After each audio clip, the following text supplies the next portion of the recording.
Fernando is with us in Texas. Hi, Fernando. How are you? Hello, Dave. What an honor. Thank you for taking my call. Sure, my pleasure. How can I help? Yes, sir. So I just got done with baby step 3, thank God. And so now I'm going to start putting money in my 401k. And there's a few everyday millionaires at my job, and they all tell me to invest in the traditional because of a tax break. But I listen to you hardcore, and I know I should listen to Roth. So my question is, can you please reassure me that Roth is the right decision for me? So, how old are you? I'm 33, sir. Okay. And how much will you be putting into your 401k? So it's 5% to get the match, and so at least 5. But to max it out, it would be like 24%. So that's around 750 a month if I max it out. Okay. Well, you wouldn't max it out unless you have your house paid for. Yes, sir. I have not. Okay. We tell you to put 15% of your income maximum into retirement. So let's just use an example. Let's say you put $500 a month in. Okay. All right, so first a few things here that I'm noticing.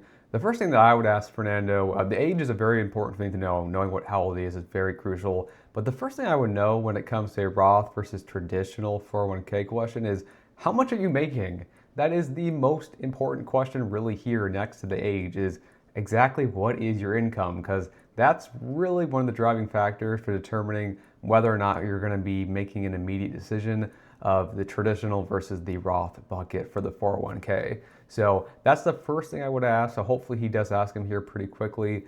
He might have alluded to it a little bit based off some of the numbers he's giving. I also noticed Fernando is using a percentage of his income as a way to illustrate how much to max out a 401k, which is interesting.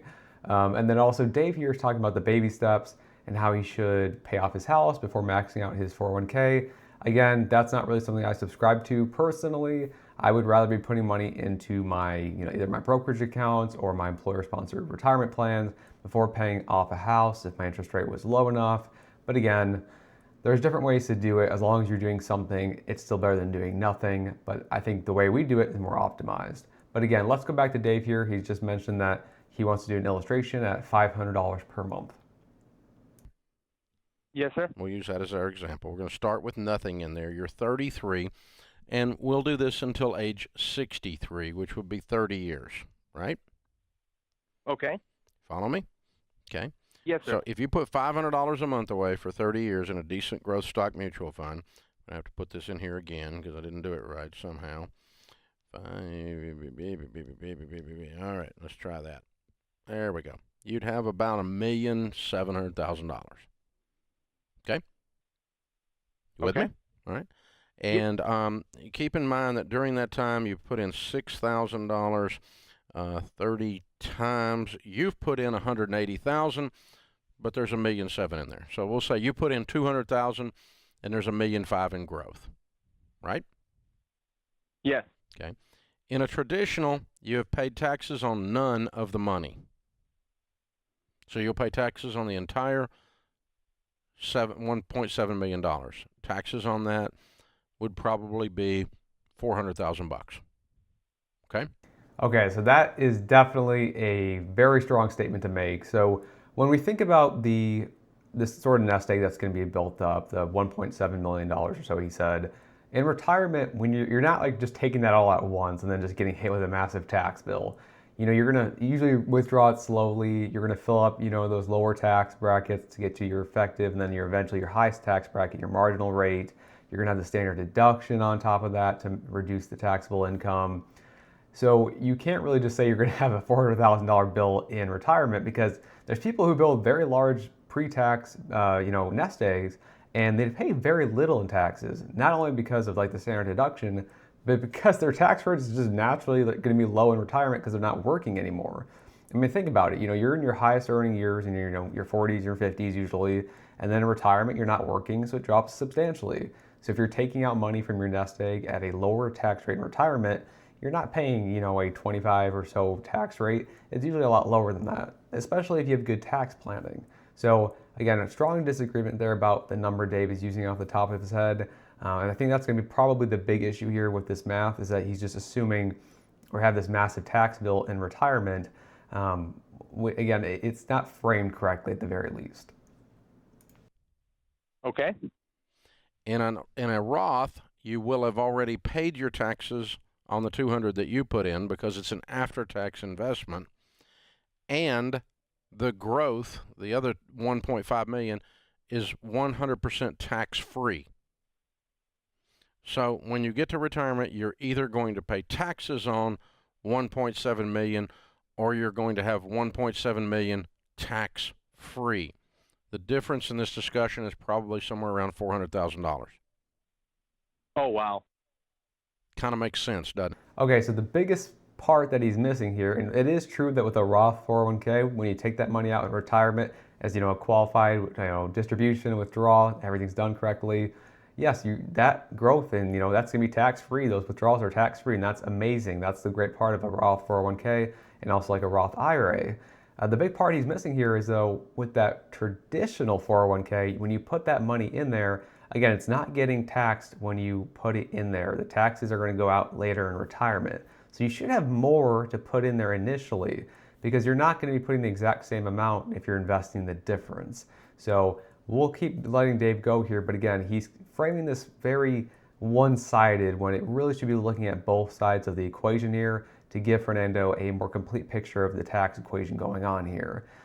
It's not just simply, hey, we're on the exact same amounts in retirement, because when you're putting that money in the first case, you actually should be putting more in through a traditional because you're not paying the taxes up front. So you're gonna have the whole cookie to invest, whereas with the Roth, you will have a slightly less because it's getting taken and taxed out right away.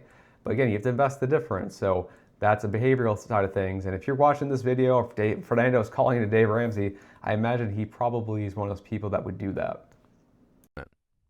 Yes, sir. That's yes, why sir. I say that. So it doesn't really matter what I say. What matters is why I say it.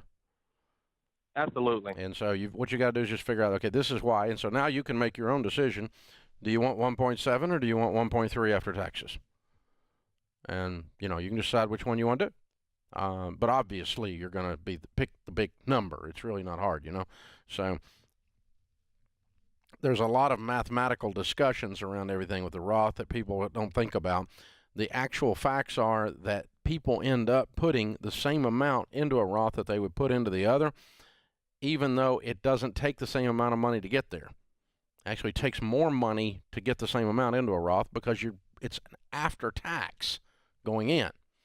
And so people run these hypothetical mathematical discussions trying to run it apples to apples. And in reality, the way people actually use the tool is not an apples to apples comparison. The way they use it is he's going to put in $500, whether it's Roth or whether it's not. That's what he's going to put in. So it's not really apples to apples in that sense. But still, just the same, the Roth is the way to go. Always do Roth. Always do Roth, unless you're 60 years old or older, and then you can consider maybe going the other direction. And the reason is the illustration I just gave you. It's a $400,000 discussion in your example. Okay, so a few things there, a little confusing there at the end. I think what Dave was trying to say is, people will put in X amount of money regardless. They don't think about, the tax savings and investing the difference. And there's going to be some truth to that because there's some behavioral stuff to this. But I think most people watching these videos, calling to Dave Ramsey, hopefully, they may be willing to understand, the benefit of a pre-tax 401k is that you're getting that tax, deduction now, and then you're paying the taxes later. So another big thing he mentioned here is that you should always choose the Roth 401k, and I disagree with that. So, earlier in the video, Fernando mentioned that he's got some folks at his employer that are everyday millionaires who said, hey, Fernando, you should put money in that pre-tax 401k. Maybe his friends at his employer have a very high income, and for them, having that tax deduction now is more crucial to them and better for their long-term strategy rather than putting money into the Roth 401k. Let's answer the question though. Should you put money into a Roth 401k or a traditional 401k? It's going to mostly come down to are you trying to save taxes now or later? And how much is your income now? So if you're in a higher income tax bracket now, then generally speaking, it makes more sense to put money into a traditional 401k, defer those taxes until retirement and take it out at a lower rate and hopefully put more in there because you're going to be investing the difference.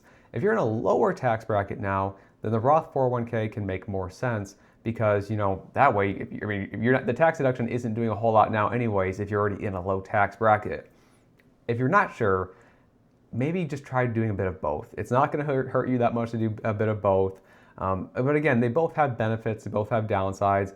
Doing either of them is better than doing nothing. And again, the Roth 401k does have some other benefits too, like RMD exclusion. So required minimum distributions are when the government says, hey, you need to take out money of your traditional 401k after a certain amount of time. And it's a pretty big penalty if you don't. So again, that's another thing that's in favor of the Roth 401k. But again, there's a lot of people who make good money and they really do want that tax deduction currently in the current year. That way they can defer it to when they're not retired. So it comes down to your current tax rate, your age, your income, things like that. So hopefully that helps a little bit. I know it can be confusing. There probably are some calculators out there that probably can help you with this type of equation. But again, don't view it as you have to do one thing or the other. You can usually do a bit of both and contribute a bit to both in either account. So again, don't be afraid to ask questions about it or anything like that, because that's what I'm here for. But yeah, hope you guys enjoyed the video, and I'll catch you in the next one. Take care.